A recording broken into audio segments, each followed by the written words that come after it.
मोदी जी, मेरी आपसे फिर से रिक्वेस्ट है, धर्मेंद्र प्रधान का इस्तीफा ले लीजिए, वरना बात सिर्फ धर्मेंद्र प्रधान के इस्तीफे की नहीं रहेगी, बात आपके इस्तीफे पर भी आ जाएगी। নিটের মতো সর্বভারতীয় এলিট পরীক্ষার প্রশ্ন ফাঁস ঘিরে উত্তাল দেশ। শিক্ষামন্ত্রী ধর্মেন্দ্র প্রধানের ইস্তফার দাবি, পরিবেশ কর্মী সোনম ওয়াংচুকের অনশন, যা ঘিরে উত্তপ্ত দিল্লি, উত্তপ্ত সংসদ।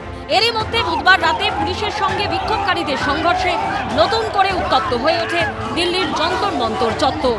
সন্ধ্যে থেকেই শুরু হয়েছিল ভিড়। নিকটবর্তী ইন্ডিয়া গেট এলাকাতেও বিপুল সংখ্যক মানুষের উপস্থিতি দেখা যায়। তারপরই ধুন্ধুমার পরিস্থিতি তৈরি হয়। We are here to stand with the students. We are here to stand on the side of justice. এরই মধ্যে রাজধানী ছাড়িয়ে আন্দোলনের ঢেউ পৌঁছে গেছে কলকাতায়। শুক্রবার কলেজ স্ট্রিট থেকে ধর্মতলার রানী রাসমণি অ্যাভিনিউ পর্যন্ত মিছিল করতেছে ককরোচ জনতা পার্টির পক্ষ থেকে কলকাতা পুলিশকে চিঠি দেওয়া হয়েছে। দিল্লি থেকে কলকাতা কেন, দিল্লি কালকে পাটনা হয়েছে, মুম্বাই বোম্বে হচ্ছে, রাত পুরো দেশ জুড়ে ছাত্ররা আন্দোলন করছে। সেই আন্দোলনকে আমরা সংহতি জানাবো না? আমরা তো কলকাতার ছাত্র, আমরাও তো এই স্ক্যামগুলোর বিরুদ্ধে।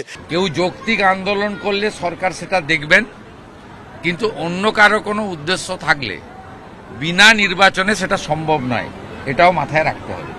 নিটের প্রশ্নপত্র ফাঁসের প্রতিবাদে পথে নামেন আলিয়া বিশ্ববিদ্যালয়ের পড়ুয়ারা। পদ্মপুকুর পর্যন্ত হয় মিছিল।